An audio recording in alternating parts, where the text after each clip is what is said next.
Bon, et bien il me reste une semaine, jour pour jour, avant de repartir en France. Et c'est mes derniers jours, et là je viens de découvrir en fait qu'il n'y a plus de gaz. Il y a plus de gaz, et c'est parce qu'il y a eu la foudre. Et en fait je croyais qu'il n'y avait plus de gaz que dans ma chambre, en fait c'est partout ici, dans tout le bâtiment. Et alors c'est embêtant d'une part pour l'eau chaude, parce qu'évidemment déjà tu galères un peu à avoir de l'eau chaude au Mexique, tu vois. Et là moi j'ai mes règles, et autant vous dire que s'il y a des hommes qui me regardent, ils se disent « Oh, elle est toujours obligée de parler ses règles peut-être ?» Pardon, j'ai fait une imitation complètement beauf, heureusement tous les hommes ne sont pas comme ça. Mais les femmes savent à quel point, quand t'as tes règles, t'as besoin d'eau chaude. Et là, tu sais, quand t'as de l'eau froide, que t'as mal au ventre, t'as mal dans le bas du dos, que t'as juste envie d'eux, et que non, tu n'auras pas davantage de confort. Ça, c'est l'étape 1. Et ce matin, en fait, j'ai réalisé, bah oui, qu'ici, en fait, tu cuisines au gaz, et moi j'ai une kitchenette, et pas d'eau chaude, pas de café, pas de bonne journée. On va aller en chercher un. Bienvenue dans ce dernier épisode de CC in Mexique, dans lequel nous allons répondre à la question « A-t-elle eu raison d'écouter les signes ?» Si vous avez suivi les précédentes vidéos, je pense que vous avez déjà la réponse, mais j'ai encore quelques petites choses à vous offrir. Ce pays est quand même très étrange, hein. Il pleut, bim, il fait trop chaud. J'ai rajouté des petites choses à la box. Je suis en train de dire ça comme si j'avais déjà filmé des images. Je sais pas, je verrai ça au montage. En tout cas, je sais que je l'avais fait en story Instagram. Je suis allée acheter de quoi faire gagner une box à mes abonnés Instagram, une box spéciale Mexique. Là, je suis très contente parce que regardez ce que j'ai trouvé. Ça, c'est un shampoing solide au jojoba et à l'argan. C'est un produit spécial Mexique et il est trop bien. Et il y a aussi ce très joli attrape-rêve. Oh là là, qu'il est beau. Mais c'est qu'il est beau. Mais c'est que tu es très très beau, toi. Mais oui. Ça, c'est quand même très très typique. Et c'est juste une petite boîte d'allumettes. Donc ça sert. Parce que moi, j'aime bien les petits cadeaux qui servent en général. Petite calaveras, qui est la tête de mort folklorique des représentations picturales d'ici. Et j'y ai ajouté un très joli carnet à l'effigie de Frida Kahlo et 2 barres de chocolat dont l'une est fourrée au mezcal. Rejoignez-moi sur Instagram pour tenter de la gagner. Et pour finir un petit peu sur mes anecdotes de signes, hein, puisque c'est un petit peu le fil rouge de cette série de vidéos, elle a écouté les signes, avait-elle eu raison, était-ce vraiment des signes ou que dans sa tête, etc. La Calaveras, ça a été un des derniers signes, le jour où à Paris je dis « Putain, je sais pas si je suis folle ou pas, est-ce que c'est moi, est-ce que je me conditionne ?» Et je parle à haute voix, comme une dingo, en disant « Bon, écoutez bien, là-haut, si quelque chose existe, je dis pas oui, je dis pas non, mais je dis que si ça existe, et que vous êtes vraiment en train de m'envoyer des signes pour que je dégage au Mexique, parce que rien ne me réussit à Paris en ce moment, je cherche un logement, tout le monde me dit non, je galère, j'arrive pas à travailler, j'ai pas d'inspiration. Si c'est vraiment ce que vous voulez, aujourd'hui, envoyez-moi un signe sur le Mexique clair, je veux le voir. Je veux voir quelque chose de très clair, je veux lire quelque chose, bref, il faut que ce soit visible, très.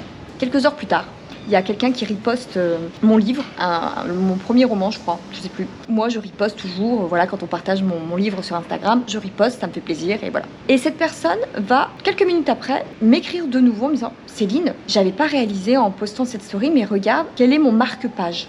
Elle me dit, je sais pas, ça n'a peut-être rien à voir, mais sache qu'en fait, j'avais fait ma valise pour les vacances bien avant que tu commences à parler du Mexique. Mais j'ai pas été, en tout cas, influencée par tes stories, puisque c'était déjà dans ma valise avant que j'entende parler que tu veuilles aller au Mexique. Et elle me montre, je vais retrouver la photo, je vous la poste. C'est son marque-page et je regarde, je dis, mais c'est une calavera. Elle me dit, bah oui, c'est la tête de mort du Mexique. Là, je bug, je me dis, c'est ça mon signe? L'un des symboles forts du Mexique. Et dans mon livre, et cet abonné le remarque suffisamment pour m'envoyer ce message et ce screen, etc. Et c'était le jour où j'avais demandé à voir quelque chose de très lisible, que je le lise. Donc tout ça, voilà, encore une fois, on peut ne pas y croire. Même moi, je sais pas. La vérité, je sais pas si tout ce que je vous raconte, j'y crois à 100%, j'en sais rien. Tout ce que je sais, c'est que j'ai eu raison d'y croire, puisque je ne regrette rien de ce que je viens de vivre. Voilà. Donc ça c'est cool, j'ai retrouvé l'envie de créer, de faire des vidéos, donc ça c'est bénéfique pour mon travail. J'ai fait que des belles rencontres, j'ai évolué, j'ai rencontré des gens super, j'ai aimé, et j'ai pris le soleil, et je me suis baignée dans la mer, et j'ai voyagé, et j'ai vu du pays. Il n'y a pas de point négatif, alors que ce soit professionnel, financier, sentimental, amical, personnel, tout est mieux que ce que j'aurais pu vivre en restant à Paris à galérer. Voilà. Donc je voulais mettre dans cette box ce petit symbole du Mexique très représentatif du pays, mais aussi de cette aventure personnelle. Et sur ces derniers jours, j'ai encore fait quelques bains de mer et d'amitié. Si ton grain de peau est trop laid... Mon grain de peau est trop laid, il faut pas mettre ça sur YouTube. Hein. Ah d'accord. Tu sais que là on est à la plage. Bien sûr qu'il est laid notre grain de peau. Il est évidemment dégueulasse. Ah non mais le mien là, non, ça, c'est pas possible. J'ai fait quelques rencontres gigantesques.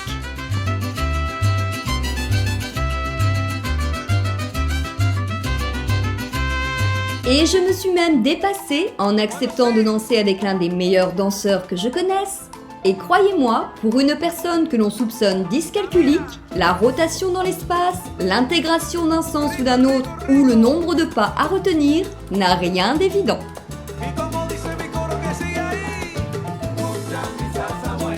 Mais bien sûr, il paraît que tout a une fin. C'est mon dernier jour.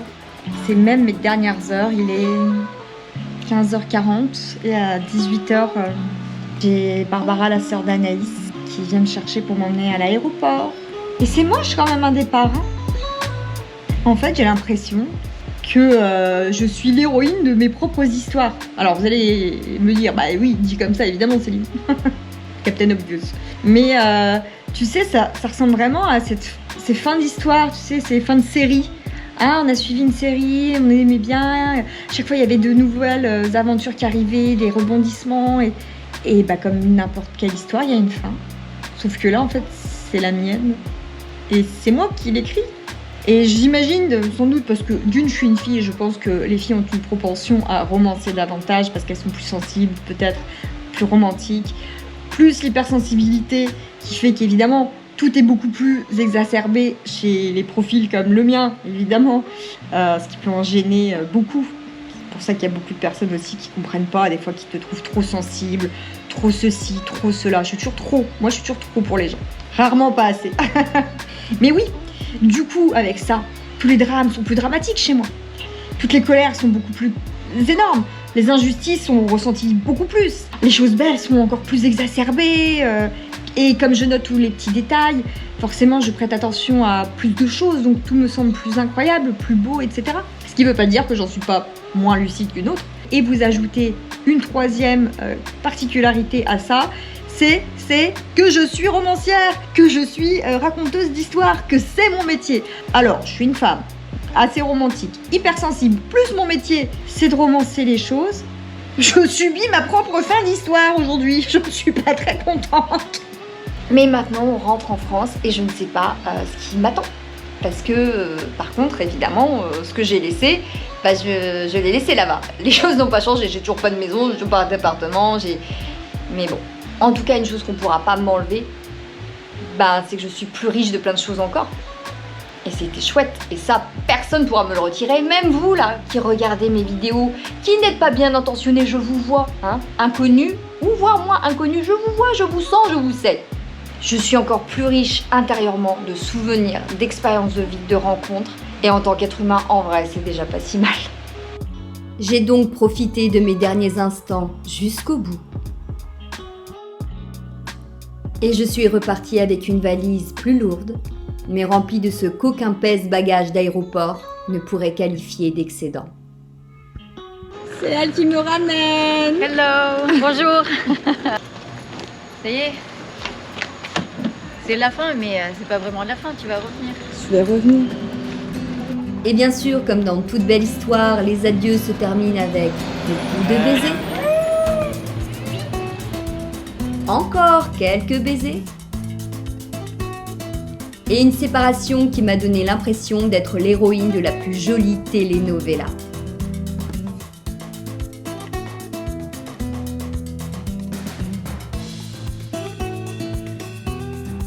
Bon, Allez, bah, c'est parti. Direction La France.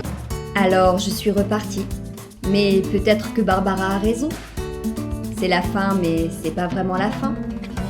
Je vais revenir. Je ne sais pas si les signes existent vraiment. Mais il y a une citation qui dit « La vie, c'est comme une libellule. Il faut savoir l'attraper. » Alors peut-être que pour cette fois-ci, c'est la vie elle-même qui était farouchement décidée à me trouver.